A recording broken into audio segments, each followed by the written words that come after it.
menyo dalek lang kampung hana pedon lai lagi hi kampung mati. Mungkin saja yang di kota, liu yang dalek kera-kera ba internet. Jawa toto dia. Oh, hanya yang mengantong. Anak bergabung muda, nak cik Farun Lina.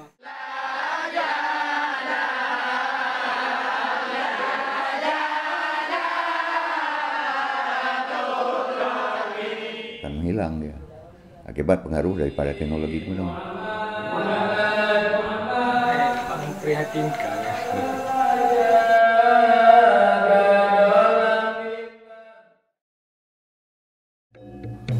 Arai hari Raja Aceh.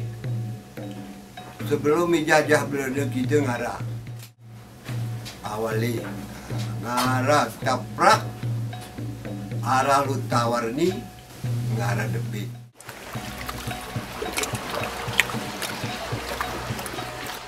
Beri betul tudung. Oh, jangan kokok betul. Gak ada jamur ke tudung kenali. Hari mata nuih ini kita tos di desa.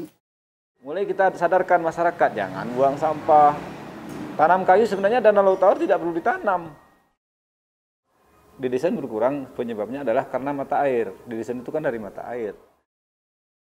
Sabi ni desa mapat. Mumiro ay katiga dalang kumane ko. Kena ni gulea kati kona. An desa nuin pinyakulon.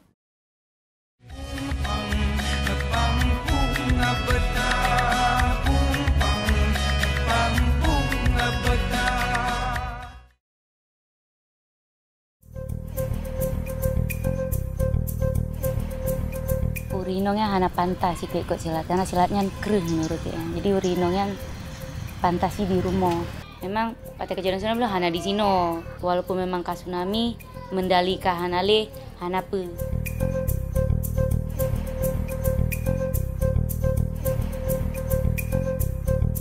Lagi musim sekarang ini pemerkosaan, perampokan, saya rasa itu penting untuk anak perempuan ya sekedar bela diri. Setidaknya nah bacut nah lah perlawanan walaupun perempuan pada dasarnya lemah.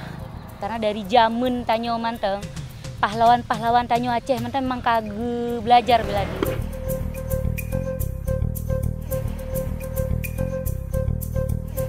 Punya urung kepikir nyan hal yang tabu, maka nyan tabu. Tapi menye urung kepikir nyan suatu seni, maka orang akan mencintai.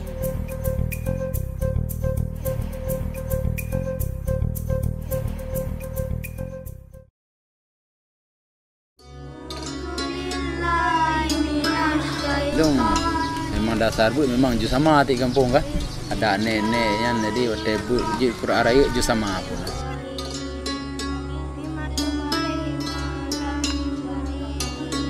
Kalau ada metode yang lebih baru, mengapa kita nggak pakai? Letakkan budaya Aceh dan tinggal budaya lama. Pemimpin kemari? Pemimpin kemari? Ada bukunya bahan ini tu. Putar le Quran je mana naik buku. Ni kibar le tahijan.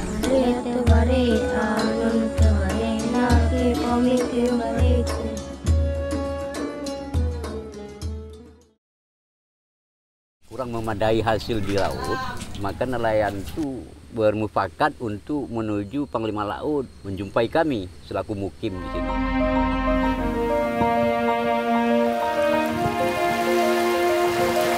Masalah dana yang bego kita kan dulu lawi kita pikirkanlah bersama-sama kan. Ya kondisi di sini beginilah, artinya kebanyakan nelayan.